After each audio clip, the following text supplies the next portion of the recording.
ভাবলেই অবাক লাগে না যে একটা সময় ছিল যখন সেই ফ্রেন্ডটা স্কুলে না আসলে কিছুতেই মন লাগতো না, কিছুতেই সময় কাটতো না, আর এখন তাকে ছাড়াই জীবন কাটছে। বেস্ট পার্ট কি বলতো? দুজন বেস্ট ফ্রেন্ড যারা একে অপরের জন্য loyal, same priority, same hugs, same love, same bonding, no jealousy. বন্ধু মানে পিওর লাভ, নো ভেজাল, যার ভালোবাসায় কোনো স্বার্থ নেই। বন্ধুত্ব মানে যার সাথে চরম দুঃখের দিনও প্রাণ খোলা হাসতে পেরেছি। বন্ধুত্ব মানে যার সাথে খারাপ সময় অতটাও খারাপ কাটেনি। বন্ধুত্ব হোক এমন যে নতুন কাউকে পেয়ে পুরনো বন্ধুকে ভুলে যাবে না। বন্ধুত্ব হোক এমন যে বলবে ভাই তুই টেনশন করিস না, আমি কিছু একটা জোগাড় করছি। বন্ধুত্ব হোক এমন যে বলবে তুই টিউশন না গেলে আমিও যাবো না, তুই কলেজ ট্রিপে যাবি না তাহলে আমিও যাবো না, আমি একা গিয়ে কি করবো। বন্ধুত্ব এমন ভাবে করো যে লোকে তোমায় একা দেখলে জিজ্ঞেস করবে যে আরেকজন কই, তোর পার্টনার কোথায়। আমার বেস্টি মানে শুধুমাত্র আমার বেস্টি, অন্য কারণ না।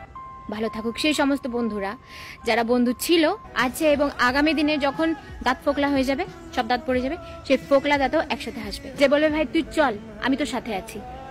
আমার এরকম ফ্রেন্ডশিপ চাই।